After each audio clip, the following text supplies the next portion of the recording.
Mato Grosso do Sul abriga a segunda maior população indígena do país. São 70 mil índios, distribuídos em 7 etnias: Caduel, Guató, Ofaieche-Avante, Quiniquinau, Aticum, Terena e Guarani. Os Guaranis somam 44 mil indivíduos e são a etnia com as maiores taxas de violência, desnutrição, mortalidade infantil e suicídios. Sofrem com um processo histórico de opressão que subtraiu seus territórios, cultura e modos de ser.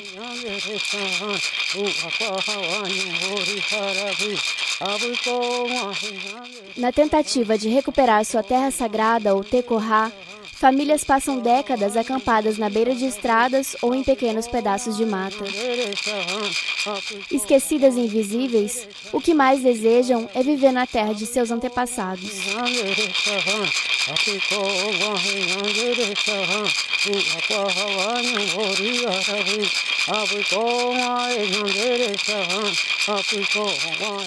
Chega a morar aqui, porque é nossa área.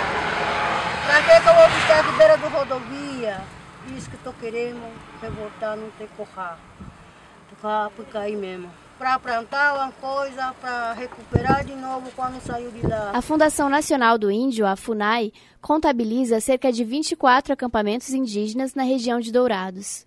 Aline Crespi, que pesquisa antropologia e história indígena, fala sobre a formação desses acampamentos no estado. Bom, os acampamentos indígenas no Mato Grosso do Sul, eles começam a surgir na década de 1980 e eles são resultados de um processo histórico, que é o processo de esbulho das terras indígenas, né, o processo de expropriação das terras indígenas, na medida que o sul do estado do Mato Grosso do Sul, à época estado do Mato Grosso, começa a ser colonizado.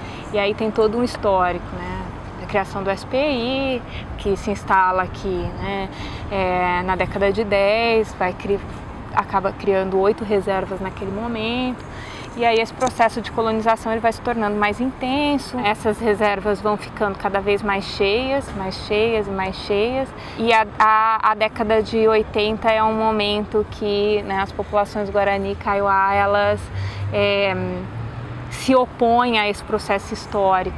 Hoje nós estamos aqui, ocupando a nossa terra.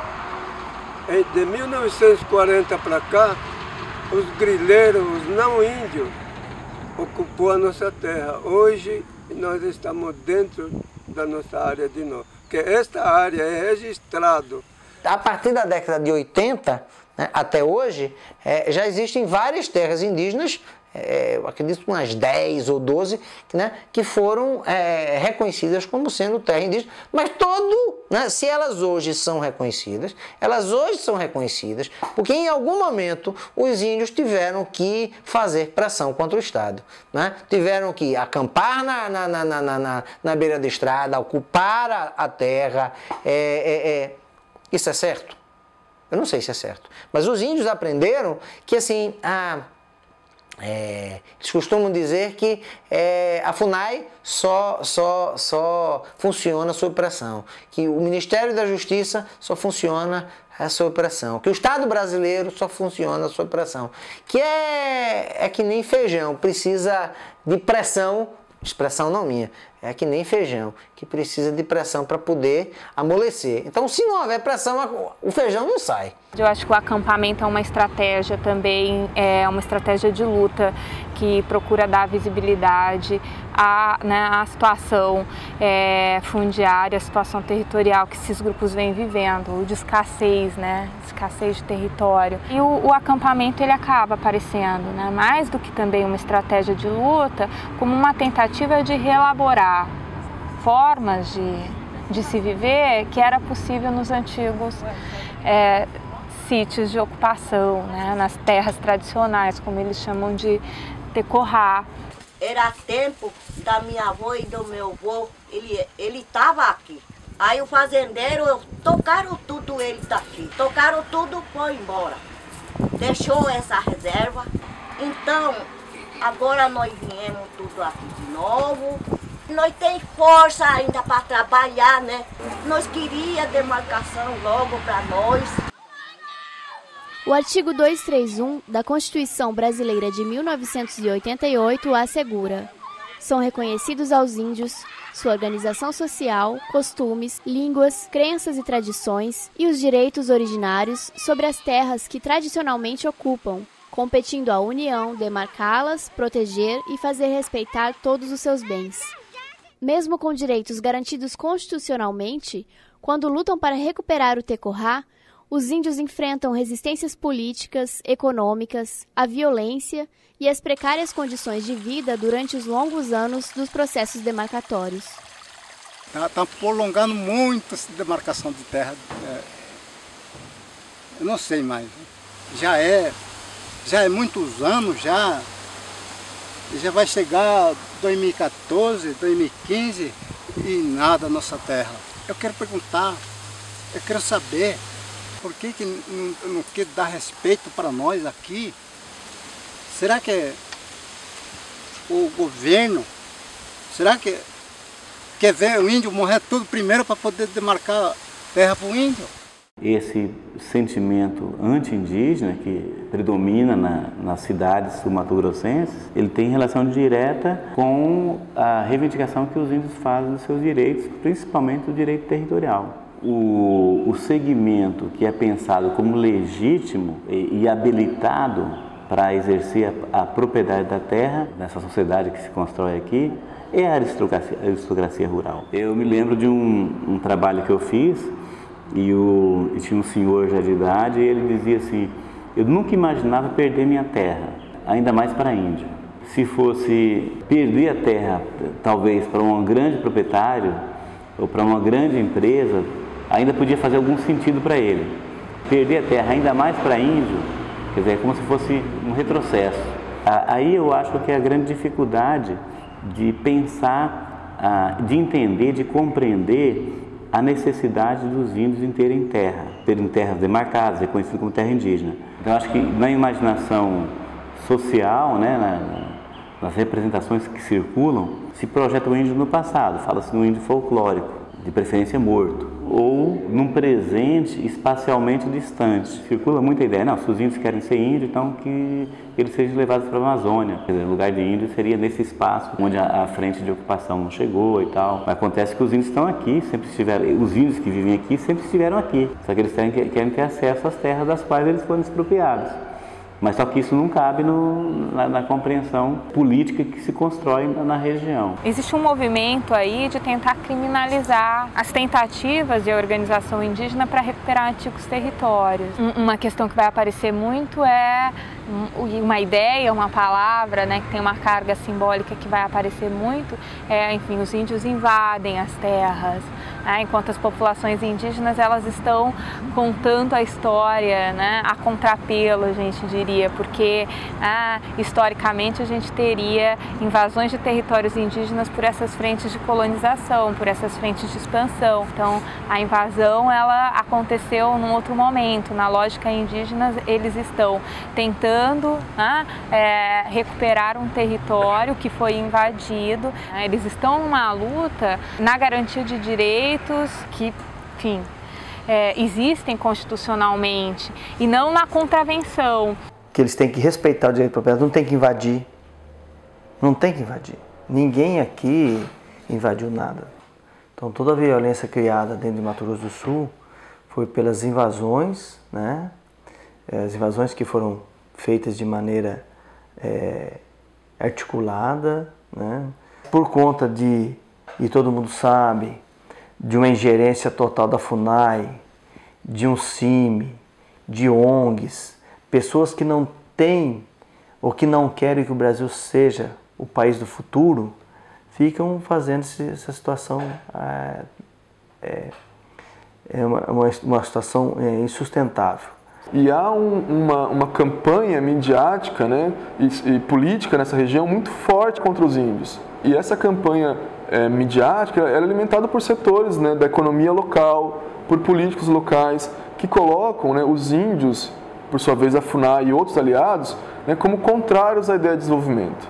Né? Mas qual é a ideia de desenvolvimento que é mais adequada? Uma predatória, exploratória, voltada para commodity, ou um modo de desenvolvimento onde se envolvam as pessoas né, em formas de vida muito mais produtivas e saudáveis. Né? E não só para os índios, mas também para nós. O nosso papel como agente público, né, é fazer com que eles sejam ouvidos e fazer com que o direito à diferença, que é resguardado aos índios, seja efetivado. Né? Então, o discurso do agronegócio em colocar a FUNAI, né, como uma incitadora, né, a nossa função é proteção e promoção de direitos. Quem faz política dos indígenas são os índios, a gente faz política do Estado, né, mas sabendo que a nossa função primordial de existência é garantir o direito dos povos indígenas. E a visibilidade que ganhou a questão Kaiowá-Guarani, né, coloca hoje uma necessidade de se olhar para esse processo do Mato Grosso do Sul com uma atenção específica. Né, porque aqui, diferente da Amazônia, onde houve maciçamente grilagem, ocupação de madeireiro, aqui também houve, né, mas aqui é um complicador. Né, os títulos mais antigos, eles são reconhecidos. Então, a dívida do Estado com os índios é muito grande. Né, e cada dia que passa ela sobe mais, né, por conta dessas situações de violência que você vê acontecendo com essa população que mora em beira de estrada. Né. Você retira tudo que os índios têm, dignidade, terra, subsistência, etc, etc, etc. E aí, assim, o índio é índio, mas a gente, como eles sempre dizem, né, nós somos humanos, nós somos humanos. Assim, eu nunca tive na minha vida, eu não me lembro de nenhuma vez na minha vida, né, ter tido a necessidade de dizer para alguém, eu sou humano, eu sou humano. Eu acredito que quem está assistindo esse vídeo vai dizer também, eu também nunca tive a necessidade de asseverar a minha humanidade. Mas os índios o tempo todo, né, repete como se fosse um mantra, nós somos humanos, nós temos direito, nós somos humanos. Não vamos discutir aqui se os povos indígenas têm direito ou não têm direito, que isso não é função nossa. E se eles têm algum direito ou alguma coisa, eu acho que isso não é só debitado na conta do setor rural. É a sociedade como um todo que tem que resolver. Se é que tem algum débito com a nação indígena, é a sociedade como um todo que tem que resolver. Porque hoje a situação fundiária de Mato Grosso do Sul, né, eu posso falar pelos produtores rurais, todas as áreas são tituladas, documentadas e você tem que defender aquilo que é seu. Esse discurso produzido pelos produtores rurais, contrário à demarcação de terras indígenas, ele está fundamentado muito na concepção de direito à propriedade privada. Mas aí surge uma pergunta, por que é que esse direito de propriedade vale mais do que o direito de posse à terra das populações indígenas, que vem sendo garantido em várias legislações produzidas no Brasil desde o período colonial? Acho que tem uma questão de pano de fundo aí, né, que não é tão de pano de fundo e que é importante pensar, é como que na visão do não indígena, né, as populações indígenas são colocadas numa condição de não humanidade, né? Ou seja, por que a gente vai garantir ou discutir direitos humanos para populações que não são consideradas, né, muitas vezes enquanto humanas? Acho que é uma questão que está muito bem resolvida nas ciências humanas, que não está resolvida e vai fundamentar também essa lógica de negação das populações indígenas e negação dos direitos indígenas, porque quando se nega os direitos das populações indígenas, se faz isso porque se nega também as próprias populações indígenas, né?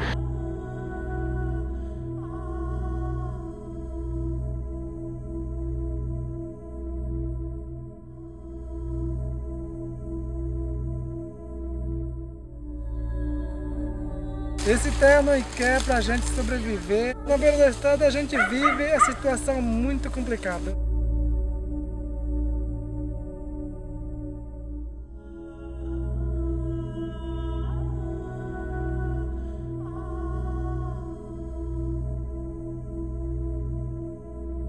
A nossa família fica à distância da escola. O pessoal da educação não veio procurar a gente para pôr a nossa criança na escola.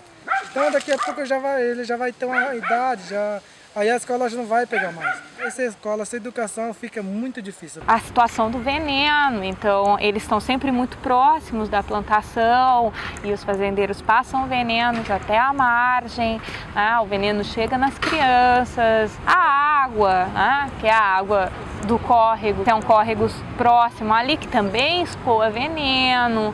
O esgoto joga nesse riozinho, então quando chove fede essa água. Mesmo assim a gente tem que tomar, não tem condições onde pegar água, onde vai lavar roupa, a gente tem que usar só mesmo essa água. E a comida aqui também, a cesta básica, a FUNAI manda um pouco. Cada 2 meses manda a cesta. A gente vai lá e fala que não tal dia vai, mas a gente espera, não vem. Então agora já vai fazer um mês e pouquinho de novo, que não mandou a cesta. Esse fica complicado, por isso eu falo muito que nós temos que lutar para ganhar esse pouquinho de vitória, pelo menos para plantar alguma coisa, para a gente sobreviver. Não deveria mais ir lá no FUNAI e pedir o cesto. Nós já tem terra, nós precisamos plantar. Permanecer no acampamento não é uma situação nem um pouco fácil, né? E eu penso muito nisso, eu pergunto, então, por que é que eles permaneceriam nesse espaço, nesse lugar, né, se não fosse por um vínculo, uma relação ali afetiva com aquele território? Para isso, gente, Caiová agora nem tem terra. Fazendeiro falou, minha terra é minha terra, não é de fazendeiro não, do índio mesmo. Primeiro que ganhou terra de índio mesmo. Aqui terra parece que é sangue de índio. Damiana fala do sangue de seus familiares derramado na beira da estrada. Primeiro o marido, morto por atropelamento. Depois, a líder espiritual da comunidade, Alzira Nelita, envenenada por agrotóxicos. Em setembro de 2009, depois que uma usina de cana-de-açúcar foi instalada no território, a comunidade sofreu um ataque. Barracos foram queimados e tiros atingiram 2 pessoas. Entre 2011 e 2012, Damiana viu 2 filhos e um neto morrerem atropelados. Em março de 2013, viu Gabriel ser atingido por um veículo em alta velocidade. O motorista fugiu sem prestar socorro. Gabriel morreu com apenas 4 anos.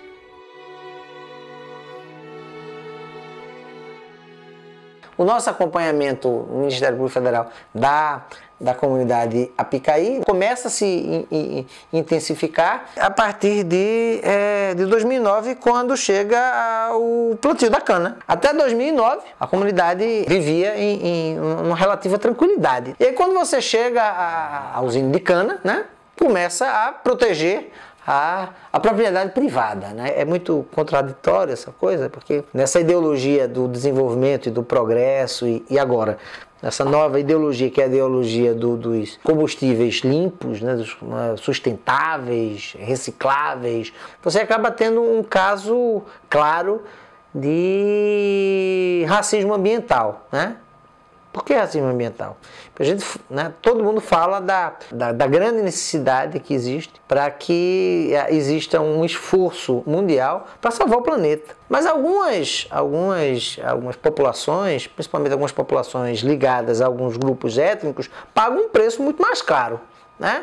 Por exemplo, você está fazendo o seu esforço para salvar o planeta, eu também estou fazendo o meu esforço para salvar o planeta, mas o meu esforço e o seu e de todos os meus familiares e dos seus juntos não dão 1/1000 do esforço e do custo que a família de Dona Damiana está tendo com o plantio de cana nesse tecorrá que eles reivindicam, né? Melita, de 90 anos, foi envenenado pelo fazendeiro. E esse daqui, meu filho de 4 aninhos, 3 meu irmão, foi tudo o jagunço do fazendeiro que matou ele. Foi o Sidney, o Wagner, Reginaldo. Então nós, enquanto Ministério Público, nós acabamos acompanhando de uma maneira bastante próxima esses diversos dramas. Bastante recentemente, um novo drama acabou acometendo a comunidade, né? Mais uma vez a cana, né? Um incêndio devastador, né? Que não se sabe ainda a origem, devastou uma grande área de uma grande plantação de cana ligada a uma dessas usinas que se instalou na região. E aí o fogo avançou, né, por sobre o barraco dos índios que estavam na estrada. estavam na estrada. As casas foram queimadas, eu cheguei lá no outro dia e as crianças, elas eram, né, tinham cinzas no corpo todo. Se você olhava no entorno, era tudo cinza, né, com um cheiro de queimada muito forte, estava muito frio, muito vento, então aquelas cinzas vinham.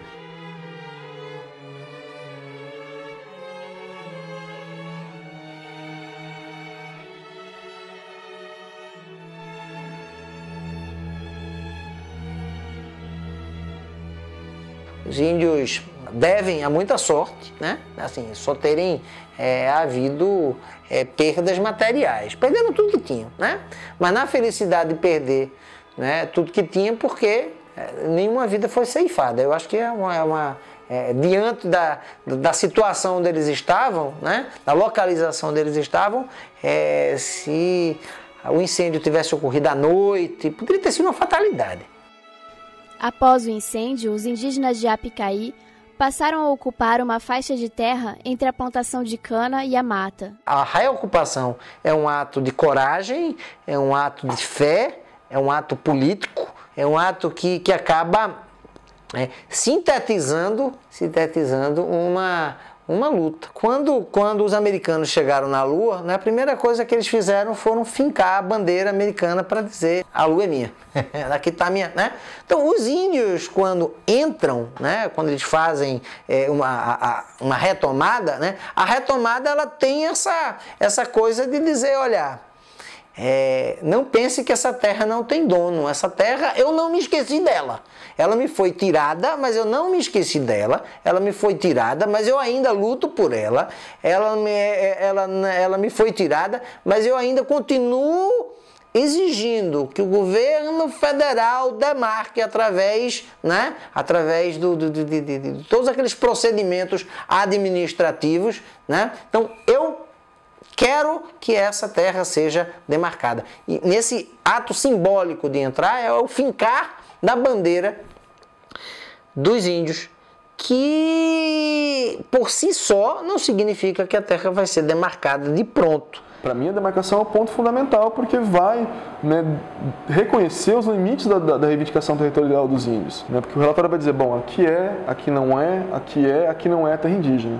Bom, então agora vamos, né, negociar para buscar formas mais justas para ambos os lados.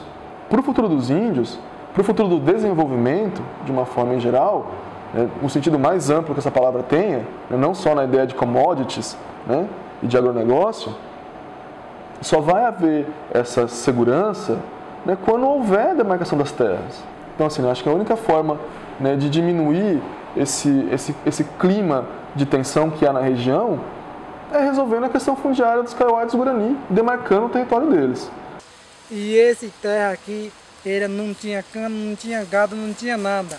Era cerrado, era o tipo assim, era floresta. Os índios, os povos indígenas Kaiowá e Guarani viviam. Mas hoje em dia já vivem no limpo, não tem mais nada para respirar. Por isso que eu falo, nós vamos lutar para ganhar nosso território. Nós vamos salvar a pequena floresta. Por isso que agora sempre estou lutando a terra do meu pai. A lugar que meu marido morreu da luta. Agora sempre eu estou lutando antes de não morrer. Estou vivendo agora ainda. Às vezes o fazendeiro me instiga bem, eu, para matar eu. Aí o guri vai ficar. Já não tem como plantar uma coisa lá, para ficar tudo com a minha família lá.